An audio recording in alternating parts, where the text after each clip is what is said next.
Hey guys, so good morning. Yan, so may ride kami ngayon papunta kaming Quezon Province sa may isang napakagandang resort. And yung kasama natin, Michael Reyes and Motochem. Ayan, so lahat kami is naka bigger CC na motorsiklo. Gagamit kasi kami ng expressway. Idol! Oy, idol! So gagamit kasi kami ng expressway.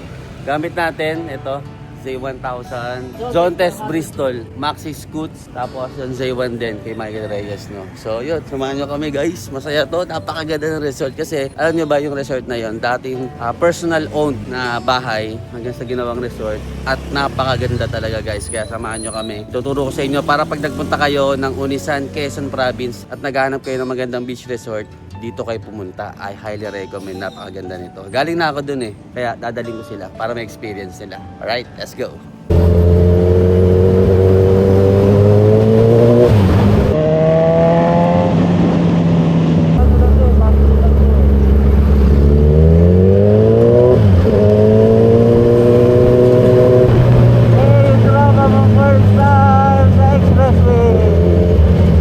Nakapastro nga.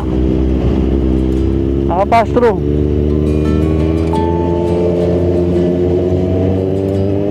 Hey! Woohoo! Angas.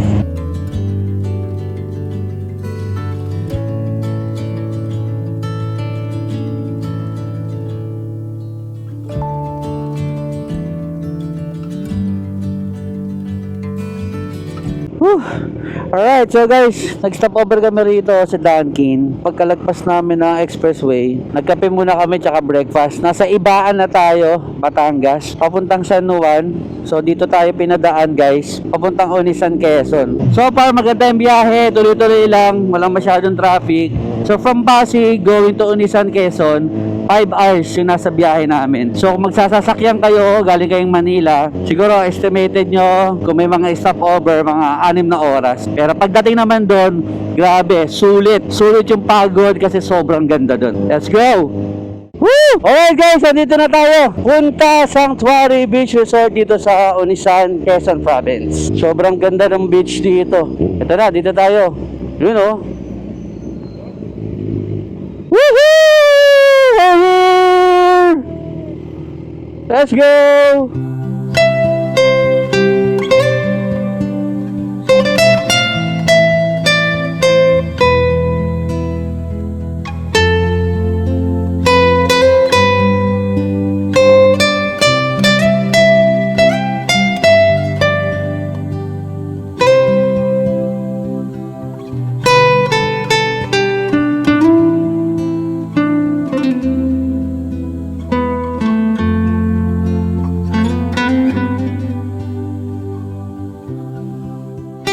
Alright mga kawanabis, andito na tayo sa Punta Sanctuary Farm and Beach Resort and kasama nga natin si Ate Beth. Ate Beth, kamusta naman? Goods naman, everything is good. Para na rin to sa mga gustong pumunta sa napakagandang beach resort na to mga kawanabis na napakasulit. Pwede mo ba kami tulungan? Siyempre, gusto natin pakita sa mga kawanabis natin dyan, ano ba yung meron dito. So first of all, Ate Beth, anong araw ba tayo open? Dito, sir? Araw-araw na. Ay, hindi. Doon sa kabilang resort. Siyempre dito. Anong araw tayo nag-close ba ang resort or everyday naman pwede mag-book? Hindi po nagka-close everyday. Everyday pwede mag-book. Gayahin ko sa Ate Beta, gusto ko nakaganto rin ako. So, kamusta naman si Allen Juning? Ate Beth, ikaw dito muna. Sige, Ate Beth, pwede mo bang ipakita sa amin yung loob? Kasi, makakuha ng bisa, ito palang resort na to is hindi siya talaga resort. Tama? Opo. So, dati siyang family-owned ancestral house. Tama ba, Ate Beth? O, di ba? Actually, si Ate Beth talaga yung nagpauso ng dreadlocks dito sa Unisan. Di Ate Beth, pwede bang ipakita mo sa amin ano ba yung pagpasok pa lang dito sa ating entrance na which is kung mapapansin nyo, napaka-aesthetic guys sa entrance. Okay, Guys, sir. ang ganda ng loob nito, napakalaki. No? Halata mong masaya at malaking pamilya yung nakatira dito noon bago naging resort. Tara, Ate Beth. Tuloy po. Oh, tuloy tayo guys. So, andito tayo ngayon sa Corina, rated gay! Ate Bet, uy! Patingin Hindi nakahiga. Hindi humiga dyan. Wait, nasa national TV tayo. Oh. Rated K. Rated K nga ni. Sabay may nakahilatang labasan dyan. Okay. So, Ate Bet, may lumalabas bang halimaw sa banga? Wala po, ito fountain. Fountain to. So, ito ba pagaganahin mo mamaya? Actually, ito mamaya, pagaganahin mamaya ni Ate Bet. Ang problema, manual kasi ito pinapagana. Hindi, sir. Nagana naman po talaga. Ito kaso ay bigla siyang tumigil, eh, hindi pa napapayos. Okay. Tapos dito, pakita mo to, Ate Bet. Oh. So, Ate Bet, question. Napakalawak po ng kanilang receiving area. Ate Bet, dito, ba't yung lumalayo-wali ka dito? Teka, amayin ko nga. Uy, naligo ako, Ate Bet. Pwede bang yung mga guest ba rito is pwedeng tumambay? Opo. May limit ba yung oras? Wala naman po. Wala. Opo. So, big sabihin, pwede tayo mag-inuman dito hanggang mamaya madaling araw. Di ba, Ate Bet, no? Kasi sir, pag may nag-check-in, Mm-mm. lahat naman pwede nilang gamitin. Lahat pwedeng gamitin. Kaya guys, tingnan nyo yung sopa nila, napakalaki, napakalawak, napakaraming sopa, ang laki ng center table. Guys, halika, tingnan nyo. Bar top, oh. So, dito, pwede kayong, di ba, Tibet, oh? Pwede ba mag-order ng drinks sa'yo? May drinks ba kayong Wala po ino-offer? sir kaming drinks. Wala. Possible. Kailangan yung mga guests bumili na ng drinks sa labas. Opo. May core cage pa, wala naman. Wala naman po. Tapos, kunwari, kailangan nyo ng tubig. Nabibilaukan yung kasama nyo. Bigyan nyo lang to. Di ba? Tumatakbo ka, Ate Bet. Tumatakbo siya pag tinatawag. Di ba? Ganda, ang ganda. Tsaka ang lawak. Kapag andito ka, ang mararamdaman mo talaga is feel at home. No? Ito bang mga ano natin dito, Ate Bet? Ang layo ni Ate Bet, no? Ate Bet, sir. dati ka bang nag-Dubai? Tsaka dito, di ba? Parang sanay siyang ano eh, no? Overseas, no? Di, Ate Bet, eto, pwede bang gamitin ng mga guest to? Opo. Ayun, no? Sir, binibenta ko yan akin. Binibenta mo to. So, eto, binibenta. For sale to mga to. Opo. So binibenta pala to ni Ate Bet. Tsaka yung mga bag. May sideline. Okay. Tara. So, dito guys, meron tayo dito. Guys, alam nyo ba ang tawag dito ay Lazy Susan. Di ba, Ate Bet, no? Ito yung, kunwari, big family kayo. Dito ako nakupo, dito si tatay, si nanay. Andito yung iba't ibang klase ng ulam. Kunwari, andun yung kaldereta. Gusto ko kaldereta. Guys, wait, ikutin ko lang. Di ba? Mapupunta na sa akin yung kaldereta. Di ba?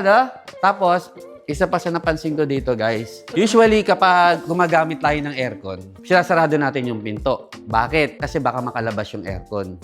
Guys, dito hindi makakalabas ng aircon. Tingnan nyo, nakakulong. Nakakulong, guys. Tingnan nyo, halika rito. Anong ginawa nyo dito, ate? Ba't kinulong nyo? Kinulong nila yung aircon, no? Talagang hindi makakalabas talaga. Diba, Ate Bet? O, alam na yan. Sir naman. Siya nagkulong yan, eh. Tapos dito, guys, ayan, meron tayong another dito na table. So, Lazy Susan din yan, guys. So, mamili kayo. Meron tayong made of wood. Napakagandang ano niyan. Actually, binibenta ko na siya. Saan mo gustong mas kumain? Dito sa salamin o dito ako sa wood? Dito sa wood? Dito ako. Kasi gusto mo dun. Ano, totoong ginto ba to? Hindi po, sir. Hindi. Di ba, ang gaganda ng mga disenyo dito. Yung iba dito is antiques eh. Di ba, Ate Bet, no? Alam ni Ate Bet, alam mo bakit? Kasi sir, Yung unang binili yung antiques, siya yung nagbukas eh. Samahan mo kami, gusto ko makita yung mga rooms. Guys, pakita namin sa inyo yung mga available na rooms dito. Yung mga nag-check-ins na rito, mga naging client nila dito is mga bigatin at matataas na tao. Kaya kung kayo mapapasyal dito sa resort na to, ang pakiramdam talaga para kayong VIP. Di ba, Ate Bet? Tapos, misis pa ni Snoop Dogg yung mag-a-assist sa'yo. Ate Bet, tara. siguro naman. Halika rito, Ate Bet. Guys, eto nga pala. Welcome to our humbled home. Charot! Ay, wait lang, sir. May ilaw naman pala, Ate Bet. Meron na yun. Hindi mo binubuksan. Tinitipid mo ba kami kanina? Uy, Hindi po. grabe liwanag. Guys, nakatignan nyo kung gaano kaaliwalas. Napakaluwag po ng kanilang hallway going to other rooms. Dito ka nga pala kami, dito yung kwarto namin. And kung pupunta kayo dito with big groups, big family, hindi kayo magsisiksikan sa isang upuan lang. Napakaraming upuan dito, guys. Kung medyo anti-social ka, punta ka dun sa pinakadulong upuan. Ayun, may nagpapakita ba doon? Wala naman. Wala naman po, sir. Meron? Wala po. Wala. So guys, pakita ko sa inyo yung isa sa mga sample ng rooms nila. And pasensya na kayo kasi may kaka-checkout lang, di ba? So, hindi pa naayos. Pero, para makita nyo lang din kung gaano kalaki yung mga rooms. So, ganito siya kalaki. Meron tayong queen size bed at saka single bed. Tapos, meron tayo dito 65 inches na smart TV. Siyempre, air condition, split type. Ayan siya guys. Split type. Meron tayong banana split. Hindi, pakita namin sa inyo guys. So, Masali pa to? Ito yung ating restroom or comfort room, shower, etc. So, napakalaki niyan guys. So, ayan na yung toilet natin. May shower din tayo. Maganda. Very presentable. Yun nga lang, hindi pa napapalitan kasi kaka-checkout lang ni Bruno Mars. Diba? Ito, sir, malaki-laki. Ito. May isa pang room. Opo. Grabe guys, ang laki ng kwarto na to. Diba? Ito yung master's bedroom ng bahay na to. Tama, no? Opo. Grabe, ang ganda. Halika kayo. Tignan, meron tayong salamin dito, oh. Ayan, oh. Salamin, salamin. Sinong pinaka-poging motovlogger? Uli pa yan. Sabi. Grabe guys, sino mo ang laki nito, oh. Mas malaki pa sa king size to, pre, no? Ang lapad, ang laki ng bed. Tapos, pwede kayong mag-request, Ate Beth. Pwede ba silang mag-request ng extra bed? Opo. Kung Dito, sir, mapapansin- nagkakasya ang 20. Kasya ang 20 rito. Pinagdidikit. Inaano niya yan. Kaya kami may mga singles. Meron na silang mga single dito. Tapos, siyempre, bibigyan kayo ng cobre kama, extra pillows, and blanket. Di ba? Opo. Tapos, alam nyo ba, etong nakakatuwa dito. Yung CR nila, kasi laki na nung inuupahan kong apartment. CR pa lang yan, guys. Napakalawak. Kung ito ay dating bahay, yung dating nakatira dito, maraming katulong. Opo. Ang hirap linisin ito. Opo, sir. Ang dami nga. So, before ba nag-resort to, andito ka na, Ate Beth? Opo. Actually, Ang eto trabaho guys, namin, ngayon Sarah, lang yung- namin to i-reveal. Ngayon lang namin to sasabihin. Si Ate Beth po, ang tagapagmana. Si sir. Ay, hindi ba? Hindi ba? Para lang tayo sa lakas. Madali ako dito. Tara guys, so napakita na namin sa inyo yung available rooms natin. Meron tayo pang 20 persons, pang 5, 4, pang 2 persons. So depende kung ilan yung kasama nyo. Pwede dito. And Ate Beth, Wait lang, sir. Pinapatay ko yung mga ilaw. oh yun. Ate Beth, pwede bang ipakita sa amin yung labas? May napansin ako dito, Ate Beth, meron ditong ano eh. Ano po? May daan ba rito? Wala. Sa kabila. Nakalaki yan, sir. Wait lang, sasara ko muna. Ito naman yung pinakalabas nila kung saan gusto mong makalanghap ng sariwang hangin. Kung medyo naiinis ka na kay Ate Beth. Ate Beth, ka dito. Tara. So, eto, guys. Ate Beth, ano pa ba yung mga facilities natin dito? Sir, nandiyan yung full. Oh, yung pool. Pwede pakita mo sa amin yung pool? Dali mo na lang dito. Ay, doon pala yung banda. Oh. Parang kasi pagod na si Ate Beth eh. So, ito yung swimming pool nila. Ate Beth, ito Babaw yung lang yan, sir. Mababaw lang to. 2 to 4 feet. Swimming pool nila, napakalawak. Minsan dito rin naglalabas si Ate Beth. Ay, hindi. Joke lang. Makakain ba kaya sa vlog mo? Hindi, guys. Napakalawak ng pool nila at syempre lagi mini-maintain yan. No? Minsan, alas 5 na ng madaling araw, natutulog si Ate Beth, kakalinis nito. Diba, Ate Beth? Oh. Ay, hindi pala. Siyempre, may nagme-maintain yan, guys. And kung mapapansin nyo, may yung flooring natin dito, may pagka-old school na. Pero mas nagbibigay ng aesthetic. No? Lalong-lalo na sa mga guests na gusto ng retro look. Doon naman tayo. Pwede maglaro ng volleyball. Opo. So, sa mga hindi po nakakaalam, si Ate Ay, sir, Beth, si Ate Beth po ay dating gold medalist volleyball player. Yeah. Meron din, sir, ditong pwedeng mag-basketball. So guys, makita niyo meron tayo ditong volleyball net. Meron ba kayong available na bola dyan, Ate Beth? Opo. No, at ang magiging coach niyo po is si Ate Beth. Si sir laging siya. Diba? Guys, alam nyo, pag nagpunta kayo dito, hanapin nyo lang si Ate Beth and everything is good. Everything is fine. Ate Beth? Oh, eto pa guys ha. 'Di ba? Grabe. May pool na sila. Meron silang gigantic pool kung saan pwede lumangoy yung mga anak nyo. Mababaw lang yan guys. Hindi na naman talaga uso yung mga swimming pool na malalalim eh. Hindi ka naman sasali ng Olympics eh. Siyempre, yung beach front. So etong beach front guys, pwede kayong maglakad-lakad dito. Ayan. Ilang feet yung beach? Yung lalim ng beach, ilang feet? Ay, Yung dagat. mababaw lang yan, sir. Mababaw. Gusto Hindi, pwede iba mababaw yung nga lang po bata yan. dyan? Kasi pag high tide, saka lang siya yung ampos tao. Pero pag mga Tapos anong oras sinasara to sa gabi? Anytime pwede kami maglakad-lakad dyan kahit madaling araw na? Pwede. Hindi siya nililigpit.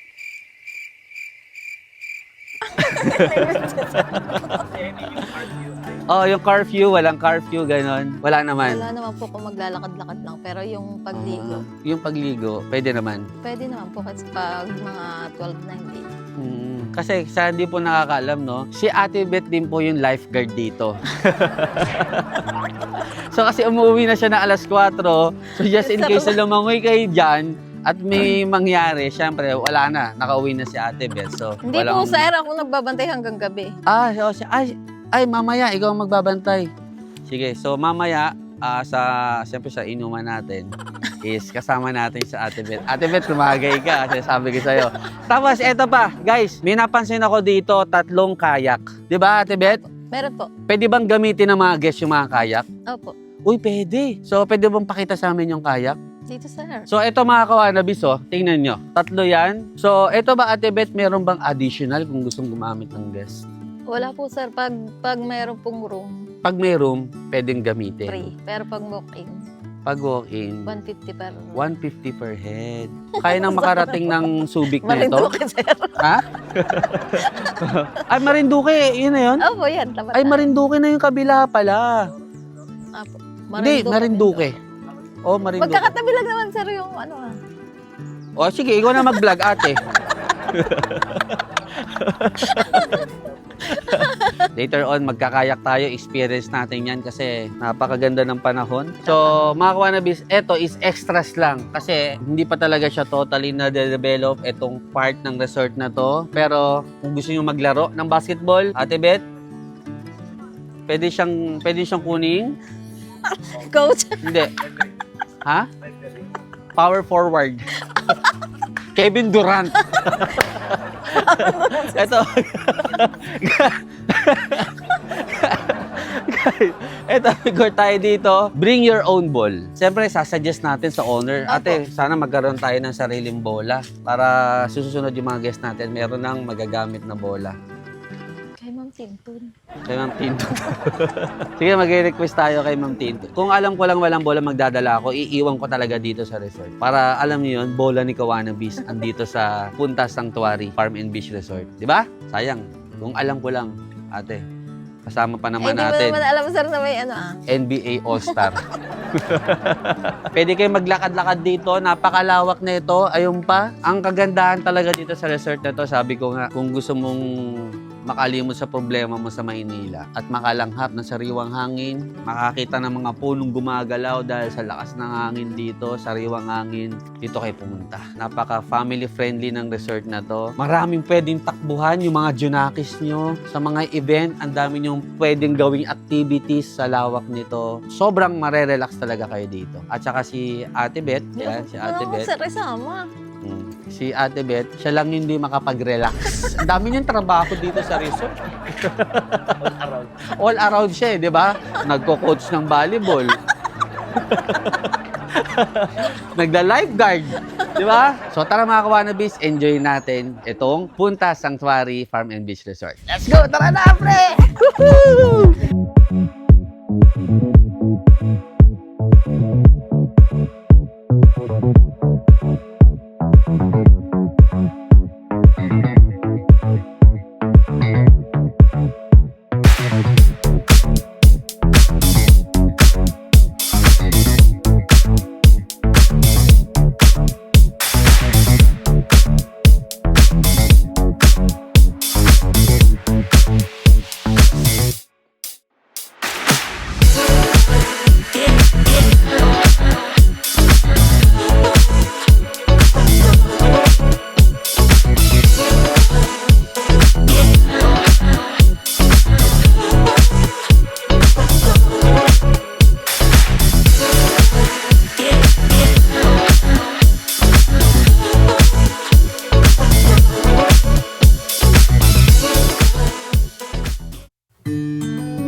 Hey guys, ito na yung food namin. Yun o, isahin na rin si Ate Beth. At saka, uy, sinigang! Yan sir o. Oh. Yan, subscriber natin yan. Tapos baka may gusto kong i-shoutout. Shoutout. Mga Yan. Thank you po ah. Ayan guys, nagpaluto kami ng sinigang. Sabi ko nga sa inyo, pwede kayo magpaluto. Sarap po. Sinigang yan, unisan.